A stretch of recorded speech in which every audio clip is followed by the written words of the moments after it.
Chapter 13. Tahimik lang silang dalawa habang nasa biyahe. Iniisip ni Zarina ang mga anak niya, akala niya ay pagkakataon niya na ito para makita at makasama sila pero hindi pa rin pala. Muling napabuntong hininga si Zarina sa kanya itinuon ang atensyon niya sa labas ng bintana. Nang abutan siya ni Tyrone ng sleep mask ay tiningnan niya ito. Anong gagawin ko dyan? Nagtataka niyang tanong. Hindi naman matagal ang biyahe nila para matulog siya habang nasa biyahe. Isuot mo ito sa tuwing bumabiyahe tayo sa gabi. Hindi tayo sigurado kung may makakasalubong ba tayong mga malalaking sasakyan. Mas maganda na yung sigurado tayo. Tipid na lang na napangiti si Zarina sa kanya kinuha ang sleep mask pero hindi niya na ito isinuot dahil malapit naman na sila sa bahay nila.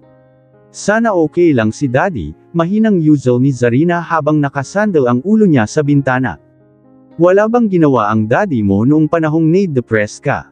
Kuryosong tanong ni Tyrone. Hindi naman sumagot kaagad si Zarina dahil noong mga panahon na nade-depress siya, paulit-ulit niyang naaalala ang nangyaring aksidente, pinapanood lang siya ng kanyang ama. Hindi niya alam kung naaawa ba ito o wala na talaga itong pakialam sa kanya. Tahimik lang siya, si Tita Natalia ang palaging nagdedesisyon. Noong nakiusap ako na hindi ko kailangang maidala sa mental hospital, tinalikuran niya ako at hinayaan akong dalhin ng mga staff ng hospital. But you're not mad at him, aren't you? Galit siya pero hindi pa rin niya matiis ang kanyang ama. Minsan silang naging masaya bilang pamilya, naging mabuting ama rin ito sa kanya. I don't know, iyon lang ang tanging naisagot ni Zarina. Naiintindihan naman ni Tyrone pero alam niyang may galit na nararamdaman si Zarina pero nangingibabaw pa rin ang pagmamahal niya para sa kanyang ama.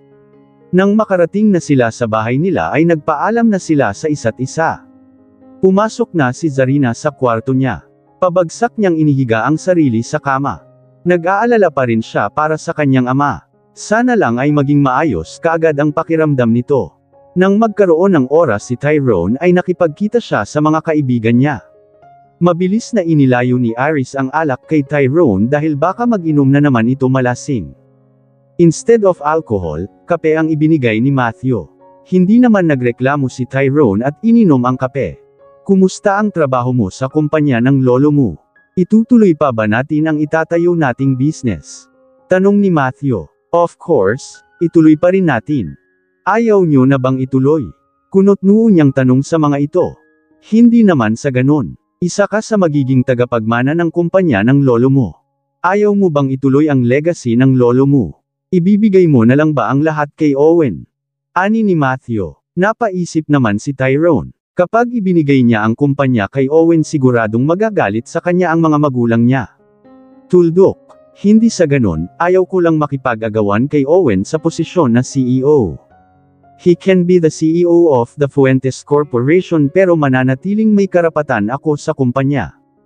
Pwede niyang patakbuhin ang kumpanya ng mag-isa habang kumikita pa rin ako kahit walang masyadong ginagawa.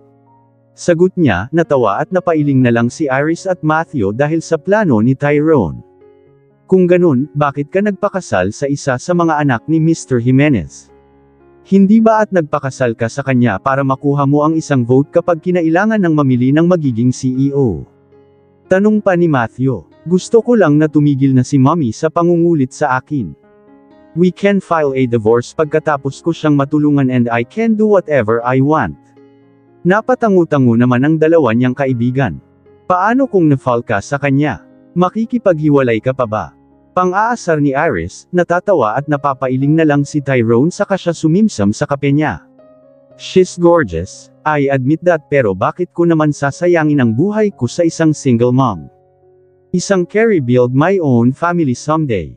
Ayaw ko naman na magkaroon ng favoritism sa loob ng pamamahay ko kung si Zarina ang makakasama ko habang buhay.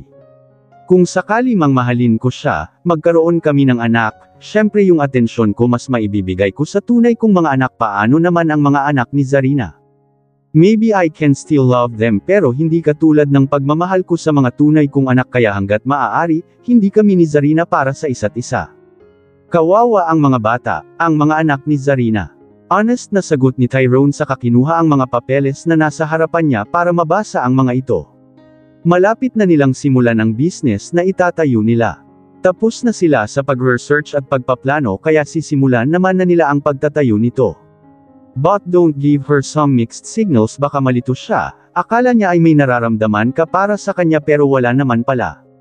Don't confuse her para naman hindi mo siya maiwasang nasasaktan. Seryosong saad ni Matthew. Lumitaw naman sa isip ni Tyrone ang mukha ni Zarina, ang inosente nitong mga mata, ang matamis nitong mga ngiti at ang kahinaan nito. Inaamin niyang napapalapit na ang loob niya kay Zarina, siguro marahil naaawa siya sa kalagayan nito. Sana lang ay makahanap si Zarina ng lalaking magmamahal sa kanya ng buo lalo na sa mga anak niya. Gusto pa rin naman ni Tyrone na maging masaya si Zarina. Pinag-usapan naman na nila ang tungkol sa business na itatayo nila. Walang nakakaalam ng plano nila kundi sila lang na magkakaibigan. Tula lang nakatingin si Zarina sa papeles na ipinadala sa kanya ng stepmom niya. Hindi nagsisinungaling si Natalia dahil malinaw ang pirma ni Zarina sa kasulatan. Si Natalia ang legal guardian ng mga anak niya. Napahilamos na lang siya sa mukha niya saka siya bumantong hininga. Sa anong paraan niya makukuha ang mga anak niya? Nang matapos siya sa ginagawa niya ay lumabas siya ng kumpanya at nagtungo ng police station. Gulat naman siyang tiningnan ni Chief Romero, gusto mong buksan ulit ang kaso. Pagko-confirm nito, tumango naman si Zarina, kahit na walang naniniwala sa kanya, alam niya sa sarili niya na totoo ang nakita niya noong naaksidente sila. Sigurado siyang nakita niya ang stepmom niya sa crime scene. Wala muna sanang makakaalam nito, Chief. Alam kong may dashcam ang sinasakyan namin ni Mommy. Alam ko rin na si Tita Natalia ang nakita ko noon bago ako mawalan ng malay. She wants to kill us para maangkin niya na si Daddy. Gusto mo bang imbestigahan ko ang stepmom mo? Alam ba ito ng daddy mo? Umiling naman si Zarina. Nakikiusap ako, Chief, walang makakaalam nito. Nag-aalala rin ako kay Daddy. Hindi kasi maganda yung pakiramdam ko sa biglang pagbabago ng katawan niya. Noong nasa mental hospital ako noon, alam kong pinapalitan nila ang gamot ko. Gusto nilang tuluyan akong mabaliw pero nang mapansin kong mas napapadalas ang hallucinations ko dahil sa mga gamot na pinapainom nila sa akin, palihim kong itinatapon yun at simula nun hindi na ako nagkakaroon ng hallucinations. Natatakot ako na baka may ginagawa si Tita Natalia kay Daddy. She's desperate na makuha ang kumpanya. So, please help me. Nakikiusap na wika ni Zarina. Pinag-iisipan pa naman ni Chief Romero kung gagawin niya ba ang gusto ni Zarina. Nagpakawala siya ng malalim na buntong hininga. Kung bubuksan niya ang kaso sigurado namang mahihirapan pa rin sila na patunayan kung sino ang suspect dahil wala silang hawak na kahit anong ebidensya. Please, hinawakan na ni Zarina ang isang kamay ni Chief Romero at nakikiusap at nagmamakaawa na rin ang mga mata niya. Muling napabuntong hininga si Chief Romero. Okay, sige, ipapabukas ko ulit ang kaso pero huwag ka masyadong umasa na may mahahanap tayong ebidensya laban sa stepmom mo. Sukong sagot ni Chief Romero. Napangiti naman si Zarina saka siya tumango. Nang matapos niyang makausap si Chief Romero ay bumalik na siya sa kumpanya. Nakasalubong pa niya si Natalie na kunot ang noo. Kumusta si Daddy? Is he okay now? Tanong niya. Inirapan naman siya ni Natalie. Bakit ako pa ang tatanungin mo? Anak ka rin naman niya diba? Bakit hindi mo nalang bisitahin sa hospital para malaman mo ang kalagayan niya? Masungit na sagot nito sa kanya nilampasan si Zarina. Ano bang problema nun? Mahinang usual ni Zarina. Babalik na lang sana siya sa office nila nang makasalubong niya naman si Owen. May oras ka ba? Kape tayo, treat ko. Pag-aaya nito. Napataas na lang ang kilay ni Zarina. Ano bang problema ng mga taong nasa paligid niya ngayon? She's not going with you, sabay na napalingon si Zarina at Owen kay Tyrone. Napapakamot na lang si Owen sa batok. Nandito na naman pala ang overprotective niyang pinsan.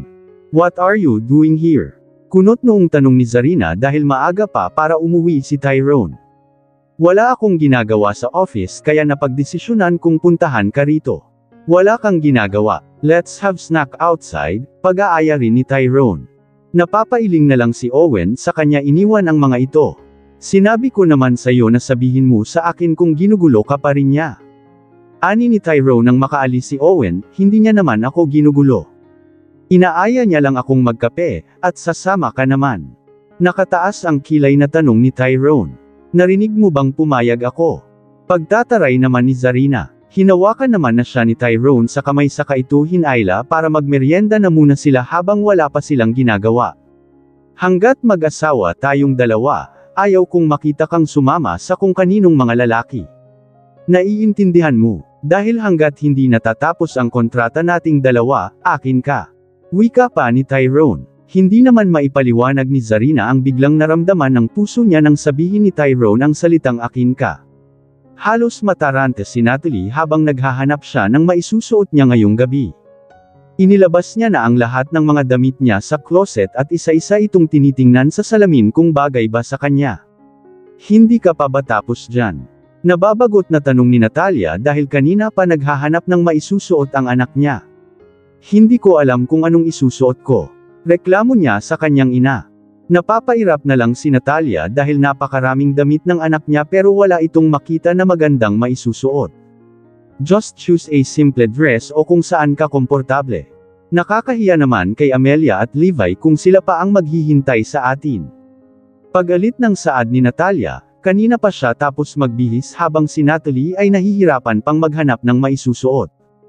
Isinarado na ni Natalia ang pintuan. Muling naghanap si Natalie ng maisusuot niya. Lalo siyang natataranta dahil sa oras. Nang makahanap na siya ng maisusuot niya ay lumabas na siya. Hinayla naman na siya ng kanyang ina na makasakay sa sasakyan. Matagal kong hinintay ang pag-uwi ng mag-asawa dito sa Pilipinas kaya nakakahiya kung meal late pa tayo sa dinner.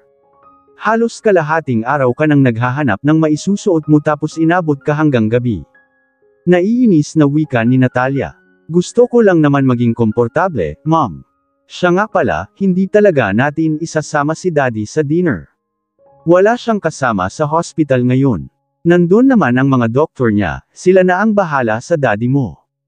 Hindi natin pwedeng i-cancel ang dinner na to kasama ang mga magulang ni Owen. Kung gusto mong maging Mrs. Fuentes, si Owen na lang ang pag-asa mo. Humugot naman ng malalim na buntong hininga si Natalie dahil kinakabahan na siya. Iniisip niya kung alam ba ni Owen na sila ang makakasama nila ngayon sa dinner. Nang makarating sila sa restaurant ay sinabi na nila kaagad ang reservation nila. Iginiya naman sila kaagad ng waiter sa isang room kung saan sila lang ang tao. Pagpasok nila sa loob ay wala pang tao. Wala pa sila mom, sa tingin mo ba pupunta sila? Kinakabahan na tanong ni Natalie. Ang akala nila ay late na sila pero madadatnan nilang wala pang tao sa reservation nila. Maaga pa naman, mas mabuti na yung tayo ang maghihintay kesa sila pa ang maghihintay. Naupo na silang dalawa at hinintay ang pagdating ng mag-asawang Fuentes kasama si Owen. Nilagyan ni Natalie ng alkohol ang mga kamay niya dahil ramdam niya ang pamamawis ng mga ito. Palagi niyang nakakasama si Owen sa kumpanya, magbabago ba ang pakikitungo nito sa kanya kapag nalaman niya nang si Natalie ang magiging fiancé niya? Makalipas ang ilang minuto ay dumating na ang mag-asawa. Mabilis na tumayo si Natalia sa kanya kinurot si Natalie na tumayo rin ito. Good evening, nice to meet you again, Amelia. Nakangiting wika ni Natalia sa kanya inilahad ang kamay niya na tinanggap naman ni Amelia at Levi. It's nice to meet you po, Mr. and Mrs. Fuentes. Magalang na saad ni Natalie. Ito na ba ang anak mo? Tanong ni Amelia na ikinatango ni Natalia. Yes. Her name is Natalie, sagot niya kaagad. Mabuti pa ay maupo muna tayong lahat. Ani ni Levi, naupo naman na sila pero hindi mapakali ang mga mata ni Natalie. Hinahanap niya si Owen dahil ang akala niya ay kasama na ito ng mga magulang niya. Napansin naman ni Amelia na nakatingin lang sa pintuan si Natalie. Kung si Owen ang hinahanap mo susunod na lang daw siya. Darating din yun, medyo matraffic lang, tumango at ngumiti na lang si Natalie. Nagsimula naman na silang umorder ng mga pagkain nila. Siya nga pala, kilala niyo na ba ni Owen ang isa't isa? Tanong ni Levi kay Natalie. Yes, they already know each other dahil may project sila at silang dalawa ang magkasama. Si Natalia ang sumagot. Ngumingiti na lang si Natalie. Mabuti naman kung ganun. Hindi na kayo mahihirapan pa na makilala ang isa't isa lalo na kung araw-araw naman kayong nagkikita at magkasama. Ani ni Amelia. Dumating na ang mga order nila pero hanggang ngayon ay wala pa rin si Owen. Kinakabahan na si Natalie kung pupunta pa ba si Owen sa dinner nila. Anyway, bakit hindi niyo kasama si Mateo? Is he busy? Tanong ni Levi saka ito nagsimulang kumain. Nasa hospital siya, nagpapagaling pa. Medyo napagod siguro sa trabaho kaya biglang nahilo. Sa susunod na dinner natin, I'll make sure na kasama na natin siya. Sagot ni Natalia, napatangu-tangu na lang si Levi. Makalipas naman ang ilang minuto ay dumating na si Owen. I'm sorry, I'm late. Seryoso at blanko niyang saad saka siya naupo sa isang upuan at katapat niya si Natalie. Mabuti naman at dumating ka pa, akala ko ay hihintayin mo pang maubos namin ang mga pagkain namin. Kilala mo naman na pala ang magiging fiancé mo kaya hindi na kayo mahihirapan na kilalanin ang isa't isa.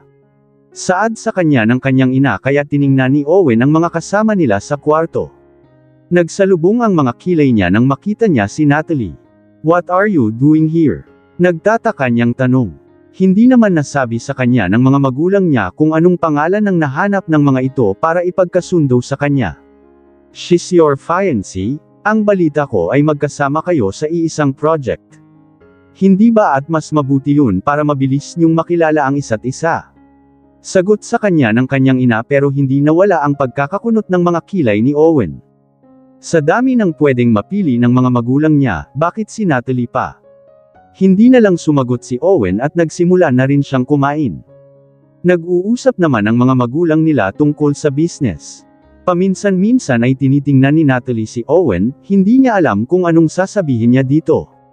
Kapag titingnan naman siya ni Owen ay mabilis siyang nag-iiwas ng paningin. Gusto niyong ikasal kami ni Natalie. Hindi ba at wala pang isang buwan nang may kasal si Zarina? Blanko at malamig na saad ni Owen nang simulan ng mga magulang nila na pag-usapan ang tungkol sa kasal. Who is Zarina? Tanong ng kanyang ina. Napapainom na lang ng tubig si Natalia. Natalie's sister, Tyrone's wife now. Diretsyong sagot ni Owen. Napakunot naman ng noo si Amelia dahil hindi sinabi ni Natalia sa kanya na anak din pala ni Mateo Jimenez ang napangasawa ni Tyrone. Ang ibig bang sabihin ay, isa na ring Fuentes ang anak ni Mr. Jimenez. Is that true, Natalia? Tanong ni Amelia. Napatikhim si Natalia na kunwaring nasesamid. Hindi ko na nasabi yon dahil mahalaga pa ba yon? Ang pinag-uusapan natin dito ay ang mga anak natin. Hindi ba at mas mabuti kung iisang pamilya lang tayong lahat? I can help your son to be the CEO of Fuentes Corporation. Ako ang may hawak ng shares namin sa kumpanya ng mga Fuentes kaya bakit pa natin iisipin si Zarina at ang naging kasal nila ni Tyrone, hindi ba? Mag-focus na lang tayo sa mga anak natin. Pagpapaliwanag ni Natalia. Napapataas na lang ng kilay si Amelia pero kailangan niya ng tanggapin dahil napagkasunduan na nila ang magiging kasal ng mga anak nila. Excuse me, malamig na saad ni Owen saka siya tumayo. Sinundan naman siya ng tingin ni Natalie. Mag-usap tayo, aniya pa kay Natalie sa kanya ito hinayla. Nagmamadali namang sumunod si Natalie sa kanya hanggang sa makalabas sila ng restaurant. You're hurting me, kung gusto mo akong makausap pwede mo namang sabihin. Hindi yung hihiliin mo pa ako. Reklamo niya sa kanya hinaplos ang kamay niya na may bakas ng kamay ni Owen. What is that? You know about this arranged marriage. Hindi mo nakuha si Tyrone kaya ako naman ngayon ang gusto mong pakasalan. Nauubusan ka ba ng lalaki sa buhay, Natalie? Inis na saad ni Owen. Isang malakas na sampal naman ang iginawad ni Natalie sa kanya. Kung makapagsalita ka parang ako lang ang may plano sa kasal na to. Hindi ka ba nasabihan ng mga magulang mo na pinag-usapan nila ang magiging kasal nating dalawa? This is about business, Owen pero kung pagbintangan mo ako para bang pinilit ko ang mga magulang mo na ipakasal ka sa akin. Dahil hindi ko nakikita na tungkol lang ito sa business. May diin na saad ni Owen, not stress sa nangyayari sa kanya. Kababalik niya lang ng bansa at wala siyang ibang gustong gawin kundi ang ma-impress ang lolo niya para makuha niya ang hinahangad niyang posisyon sa kumpanya. Gusto mong kalabanan si Zarina. Hindi ka naging Mrs. Fuentes dahil hindi ikaw ang pinili ni Tyrone tapos ngayon, ako naman ang gagamitin mo. Hindi ko kailangan ng pamilya mo para makuha ko ang gusto ko. Hindi ako katulad ni Tyrone na gagamit ng iba para lang makuha ang gusto niya. Do you want this marriage? Seryosong tanong ni Owen. Hindi naman makasagot si Natalie. Of course she wants this. Natalie, I am asking you, do you want this? Did you agree with this? Gusto mo bang itali ang sarili mo sa akin? Sa lalaking hindi mo naman mahal. You're not interested in me, right? Sunod-sunod pang tanong ni Owen. Napayuko si Natalie at kinagat ang pang-ibaba niyang labi. Tila ba gusto na lang bumagsak ng mga luha niya? Ano bang meron sa kanya at palagi na lang siyang inaayawan? Mabilis na nakuha ni Zarina si Tyrone pero bakit siya? Wala naman siyang kaga kay Owen pero tila ba mahihirapan pa siyang kumbinsihin ito na pakasalan siya. Sinusunod ko lang ang gusto ng mga magulang ko. Nang ipagkasundo ako kay Tyrone, sila rin ang nagdesisyon dun hindi ako. Mahalaga sa iyo ang kumpanya ng pamilya niyo at ganun din ako. Kung saan makakabuti ang kumpanya, yun ang gagawin ko. Kung kailangan kong pakasalan ng sino mang lalaki para sa business, gagawin ko. Kahit naman hindi ikaw ang magiging groom ko, magpapakasal pa rin ako dahil alam ko naman na hindi ako ilalagay ng mga magulang ko sa kapahamakan. Wala akong magagawa sa kasunduan na to kaya huwag ka sa akin magalit. Alam mo naman siguro kung para saan ang dinner ngayon di ba? Kung hindi ba ako ang magiging bride mo, papayag ka kaagad sa arranged marriage? Tanong niya naman. Nananatiling salubong ang mga kilay ni Owen. Sa iisang pamilya, lang ba talaga manggagaling ang mapapangasawa nilang dalawa? Alam naman na ni Owen na darating ang araw na ipagkakasundo siya ng mga magulang niya na magpakasal pero hindi niya inaasahan na si Natalie ang magiging bride niya. I don't know, masyadong mabilis ang lahat. Wala sa isip ko ang magpakasal kaagad. Bumalik ka na sa loob dahil aalis na ako. Tinalikuran na ni Owen si Natalie, pinipigilan naman ni Natalie na hindi bumagsak ang mga luha niya. Wala kang magagawa kundi ang pumayag sa magiging kasal natin, Owen. Wala akong pakialam kahit na next year pa tayo ikasal. Hindi ako actress sa kasal na to. May diin na wika ni Natalie. Magmukha man siyang desperada pero sisiguraduhin niyang may kakasal sila ni Owen. Samantala naman, binisita ni Zarina ang kanyang ama sa hospital at naabutan niyang wala itong bantay. Kumatok siya sa pintuan nang hindi pa rin siya napapansin ng kanyang ama. Zarina, come in. Ani ng kanyang ama sa kanito ibinaba ang binabasa niyang magazine. Isinarado na ni Zarina ang pintuan sa kanya nilapitan ang kanyang ama. Pinagmasdan niya ang katawan nito at mapapansin mo talaga ang pagbaba ng timbang niya. Kumusta ang pakiramdam niyo? Tanong niya. Okay naman ako. Mabuti at napasyal ka dito. Inilibot ni Zarina ang paningin niya at alam niyang wala talagang kasama ang kanyang ama. Nasaan si Tita Natalia o si Natalie? Bakit wala man lang kayong kasama dito? May pinuntahan lang silang dalawa pero babalik din mamaya ang Tita Natalia mo. Sagot ni Mateo. Dalawa na nga sila pero iniiwan pa rin nila ito ng mag-isa. Mahalaga pa ba sa pagbabantay sa'yo? Pwede namang isa lang ang umalis at yung isa ay magbantay. Kung pareho naman silang hindi pwede, sana tinawagan na lang nila ako. Paano kung kailangan nyo ng tulong? Ngumiti lang si Mateo. Masaya siya sa pag-aalala sa kanya ng anak niya. May telephone naman dito sa gilid ko anak, pwede kong tawagin ang nurse kapag may kailangan ako. Napabuntong hininga na lang si Zarina. Saan ba kasi sila nagpunta? Gabi na pero mag-isa pa rin kayo dito. May dinner sila kasama ang magiging fiancé ng kapatid mo. Nagsalubong ang mga kilay ni Zarina. May nahanap na kaagad ang stepmom niya na magiging asawa ni Natalie. Napapailing na lang si Zarina, siguradong galing na naman sa mayamang pamilya ang napili ng stepmom niya para kay Natalie. Bakit pa ba niya iniisip yun? Tiningnan ni Zarina sa mga mata ang kanyang ama at seryoso itong tinanong. Bakit ipinasarado niyo ang kaso ni Mommy nang hindi man lang sinasabi sa akin? Tanong niya. Hindi inaasahan ni Mateo na maaalala pa ng anak niya ang tungkol sa bagay na yun gayong ilang taon na ang nakalipas. Para saan pa? Napatunayan na nilang aksidente lang ang nangyari. Alam kong naghahanap ka ng taong masisisi sa pagkamatay ng mommy mo pero kailangan mo nang kalimutan yun. Huwag mo na sanang pagbintangan ang Tita Natalia mo, kung ano man yung nakita mo it's part of your hallucinations. Mapait na ngumiti si Zarina. Hindi kayo naniniwala sa akin, right? Anas niya, hindi naman sumagot si Mateo kaya napabuntong hininga na lang si Zarina. Dad, nakikiusap ako sa'yo. Kausapin mo naman si Tita Natalia at sabihin sa kanya na ibalik niya na sa akin ang mga anak ko. Gustong-gusto ko na po silang makita. Nakikiusap niyang saad. Naaawa naman na si Mateo sa kalagayan ng anak niya. Napakarami na nitong pinagdaanan sa mga nakalipas na taon at wala man lang siyang ginawa kundi ang panuurin itong nahihirapan. Hinaplos ni Mateo ang pisngi ng anak niya sa kanya itong initian. Patawarin mo si Daddy anak kung marami akong pagkukulang sa'yo. Hayaan mo, susubukan kong alamin kung saan niya itinatago ang mga anak mo at kapag may nalaman ako sasabihin ko kaagad sa'yo. Napangiti naman si Zarina, akala niya ay hindi na naman siya tutulungan ng kanyang ama. Magpagaling kayo dad, huwag niyong pababayaan ang sarili niyo at inumin niyo sa tamang oras ang mga gamot niyo. Aniya na ikinatango ni Mateo.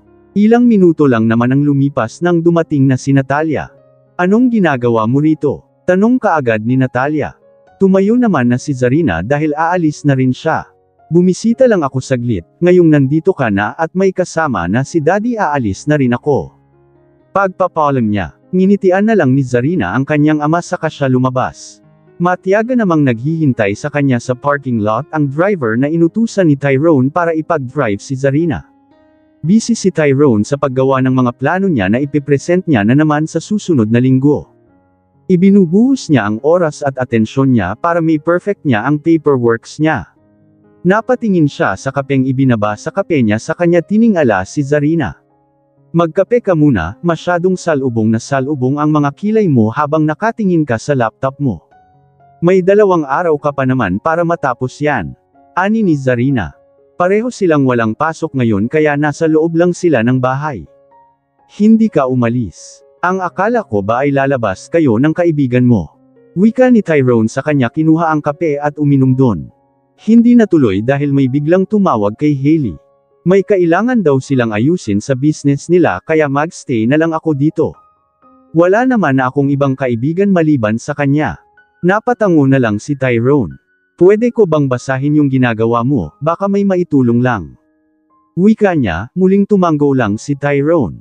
Naupo naman na si Zarina sa tabi ni Tyrone at binasa ang ginagawa nito. Sa sobrang lapit ni Zarina ay nagbabanggaan ang braso nila ni Tyrone. Napapalunok na lang si Tyrone, iniwas niya ang paningin niya dahil naka-short lang si Zarina at kitang-kita ang mapuputi nitong hita.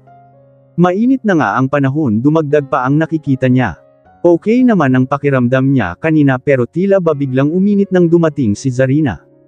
Dahan-dahan na tiningnan ni Tyrone ang likod ni Zarina. Hindi niya napansin kanina na nakasando lang pala ito. Hindi naman kasi nakafocus doon ang paningin niya. May idadagdag lang ako dito, pwede ba? Ani ni Zarina sa kanya nilingon si Tyrone. Mabilis namang umiwas ng tingin si Tyrone at napatikhim. Okay ka lang? Tanong ni Zarina, mabilis namang tumanggo si Tyrone at pinipigilan ang sarili na hindi lingunin si Zarina. Maangin naman dito sa pwesto natin, may puno rin para harangan ang araw pero bakit parang pawis na pawis ka? Ayos ka lang ba talaga? Akmasa nang hahawakan ni Zarina ang noo ni Tyrone nang mabilis itong umiwas. I'm fine, sagot niya saka siya bumuga ng hangin. Ano nga ulit ang idadagdag mo sa ginagawa ko? Tanong niya, nahihirapan na tuloy siyang mag-focus sa ginagawa niya. Pinaliwanag naman ni Zarina ang mga gusto niyang idagdag. Napapatango na lang si Tyrone, matalino rin naman siya pero bakit hindi niya naisip ang mga naisip ni Zarina? Nagpatuloy si Zarina sa pagpapaliwanag niya pero hindi doon nakafocus ang atensyon ni Tyrone kundi nasa mukha ni Zarina. Napakunot siya ng noo sa kanya bahagyang tinampol ang sarili niya dahil natutulala siya habang nagsasalita si Zarina. Hindi niya namamalayan na nakatitig na siya rito. Naiintindihan mo ba yung sinasabi ko? Tanong ni Zarina sa kamuling nilingon si Tyrone na nasa tabi pa rin niya. Iye, of course, naiintindihan ko. Hindi ko lang naisip kaagad yun. You really good at paperworks, ha? Aniya pilit na itinutuon ang atensyon sa pinag-uusapan nila ni Zarina. Nang matapos namang magbigay ni Zarina ng opinyon ay tumayo na siya saka siya lumipat sa kabilang upuan kung saan mas kitang-kita siya ni Tyrone. Wala ka bang gagawin ngayon? Tanong ni Tyrone. Wala, mas presko kasi dito sa labas. Hindi naman ako nakakaabala diba? Anas niya, kinagat ni Tyrone ang ngipin niya. Hindi pa ba siya nakakaabala sa lagay na to? Naaagaw ang atensyon ni Tyrone dahil sa suot nito. Napapahilot na lang si Tyrone sa sentido niya, hinayaan niya na lang si Zarina at sinusubukan na hindi ito lingunin dahil baka tuluyan na siyang mawala sa focus. Nanguha ng libro si Zarina sa kanya, pinag-cruise ang mga binti niya at binasa na ang librong hawak niya. Nakafocus ang atensyon niya sa binabasa niya habang si Tyrone naman ay nagnanakaw ng tingin. Naipilig niya na lang ang ulo niya. Ano bang nangyayari sa kanya? Bakit parang ang lakas ng charisma ni Zarina ngayon? Natatawa at napapailing na lang si Tyrone sa sarili niya. Muli niyang sinimula na basahin ang mga ginawa niya at halos wala na siyang maidagdag dahil nasabi na ni Zarina. Meron na naman siyang ipepresent sa Lunes. Hindi na siya masyadong kinakabahan dahil may tumutulong sa kanya para matapos ang mga trabaho niya, hindi na rin siya nasisigawan o napapagalitan ng lolo niya. Nasisermunan pa rin siya pero hindi na katulad ng dati. Nang mang-alay si Zarina sa pag-upo ay tumayo siya para maglakad-lakad habang nagbabasa ng libro. Hindi naman na siya pinansin ni Tyrone at hinayaan ito. Mas makakapag-focus siya sa ginagawa niya. Mabilis na nagtipa si Tyrone sa laptop niya pero naagaw ang atensyon niya nang sumigaw si Zarina. Zarina! Anes niya rito saka siya mabilis na tumayo at tumalon din sa pool dahil nahulog si Zarina sa swimming pool habang naglalakad-lakad siya. Hindi niya napansin na hindi na pala semento ang tatapakan niya kundi tubig na dahilan para mahulog siya. Buhat-buhat ni Tyrone si Zarina at dahil maiksi ang short ni Zarina ramdam niya makinis na hita nito. Hindi naman malalim ang pool dahil hanggang dibdib lang ito.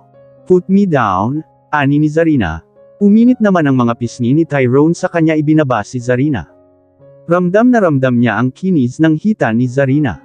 Napapamura na lang siya sa isip niya. Napatingin si Tyrone kay Zarina nang bigla itong tumawa. Bakit namumula ang mga pisngi mo? Masyado bang mainit? Pang-aasar nito sa kanya sinabuyan ng tubig sa mukha si Tyrone. Natatawa na lang din si Tyrone. Masyado ka raw seryoso, magpalamig ka muna. Anas pa niya saka siya lumangoy palayo kay Tyrone. Gusto mo bang manguha ako ng makakain nating dalawa? Muling nilingan ni Zarina si Tyrone. Lumapit naman si Tyrone sa kanya. Marami pa naman siyang oras para tapusin ang ginagawa niya kaya okay lang na magpahinga muna siya kahit ilang minuto. Sure, sagot niya. Umahan naman na sa pool si Zarina. Wine, you want? Pahabol pa ni Zarina na ikinatango na lang ni Tyrone. Nang umalis si Zarina para manguha ng makakain nila ay lumangoy naman si Tyrone baka sakaling mawala ang init na nararamdaman ng katawan niya. Pabalik-balik siyang lumangoy habang naghihintay kay Zarina. Inalis niya na rin ang damit niya. Makalipas naman ang ilang minuto ay bumalik na si Zarina na may daladalang tray kung saan nakalagay ang mga pagkain na kinuha niya at isang bote ng wine. Ibinaba ni Zarina ang tray na daladala niya sa gilid ng pool sa kanya tinawag si Tyrone. Ngayon lang sila nagkaoras sa isa't isa dahil pareho silang nasa bahay lang. Nilagyan ni Zarina ng wine ang dalawang baso sa kanya ibinigay ang isa kay Tyrone. Pareho na silang naupo sa gilid ng pool habang nakatampuso ang mga paa nila sa tubig. Sa nakalipas na mga taon, wala akong maalala na nagkaroon ako ng ganitong kalayaan.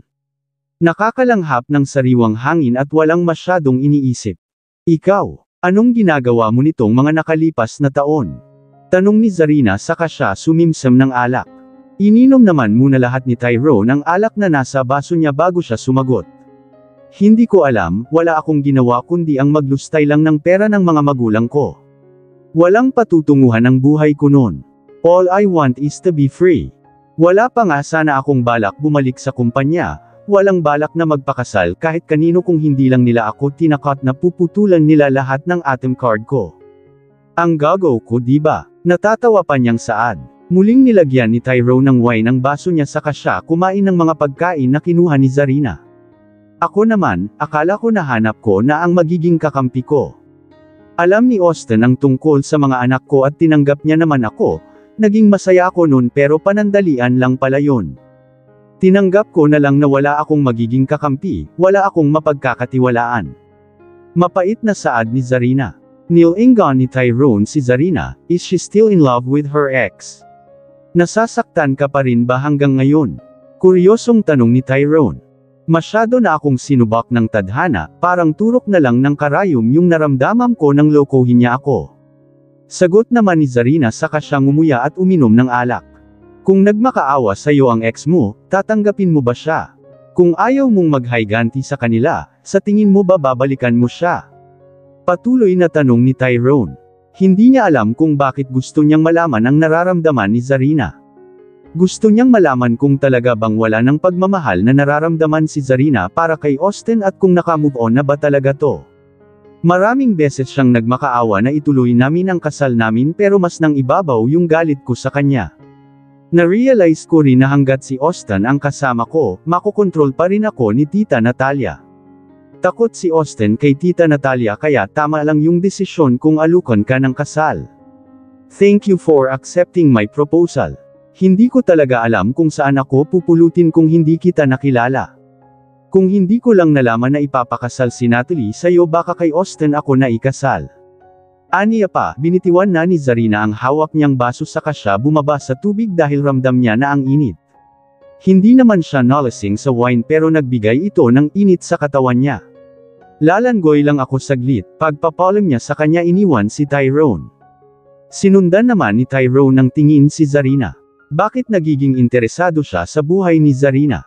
Ano pa bang pakialam niya kung may nararamdaman pa rin ito para sa ex niya? Napapailing na lang si Tyrone sa sarili niya. Bumaba na rin siya sa pool at binasa ang buhok niya. Bumangga naman si Zarina sa likod niya. Humugot ng malalim na hininga si Zarina dahil masyadong matagal ang pagpigil niya sa paghinga niya sa ilalim ng tubig. Ho! Ani ni Zarina saka siya napahilamo sa mukha niya. Nakatitig lang naman si Tyrone sa kanya. Pasensya ka na ha. Nagkwento na pala ako ng tungkol sa buhay ko. Natatawang saad ni Zarina saka siya nanguha ng sitsirya sa pinggan at minuya iyon. Okay lang, I won't judge you. Sagot ni Tyrone. Aahon sana sa pool si Zarina nang madulas ang mga kamay niya dahilan para sumobsob siya sa dibdib ni Tyrone. Patalikod sana siyang uupo sa gilid ng pool. Are you okay? Tanong ni Tyrone. Nakahawak pa rin ang mga kamay ni Zarina sa dibdib ni Tyrone at ilang inches lang ang layo ng mukha nila sa isa't isa. Nagsalubong ang mga tingin nila, napalunok si Tyrone nang damako ang mga mata niya sa labi ni Zarina. Tila ba may nag-uutos sa kanya na halikan iyon at lasapin. Lalayo na sana si Zarina nang silan na siya ng halik ni Tyrone. Sa gulat ay hindi kaagad nakagalaw si Zarina, hindi niya alam kung anong magiging reaksyon niya. Pinag-iisipan niya kung itutulak niya ba si Tyrone palayo sa kanya. Kitang-kita pa niya ang mga mata ni Tyrone na nakapikit. Napalunok si Zarina pero dahan-dahan niya na ring ipinikit ang mga mata niya at hinayaan si Tyrone. Nang ipasok ni Tyrone ang dila nito sa loob ng bibig niya ay mas lalo niya iyong nilakihan para bigyan ng akses si Tyrone. Ipinulupot niya na rin ang mga kamay niya sa batok ni Tyrone at sinuklian ang bawat halik nito. Gustong pigilan ni Zarina ang sarili niya, hindi naman sila lasing pero para bang nawawala si Zarina sa sarili niya. Tila ba may sariling isip ang katawan niya. Nagpatuloy ang paghahalikan nilang dalawa at walang gustong bumitaw. Napaungol na lang si Zarina nang bumaba ang halik ni Tyrone sa leeg niya. Nang magsawa si Tyrone sa leeg ni Zarina ay muli niyang binalikan ang mga labi ni Zarina. Ouch! Ay ni Zarina nang kagati ni Tyrone ang pang-ibaba niyang labi. Hindi pinakawala ni Tyrone ang mga labi ni Zarina at bukas sa puso namang sumagot si Zarina sa mga halik nito. Palalim na ng palalim ang halik nila sa isa't isa at dahan-dahan na ring nagigising ang nasa ibaba ni Tyrone.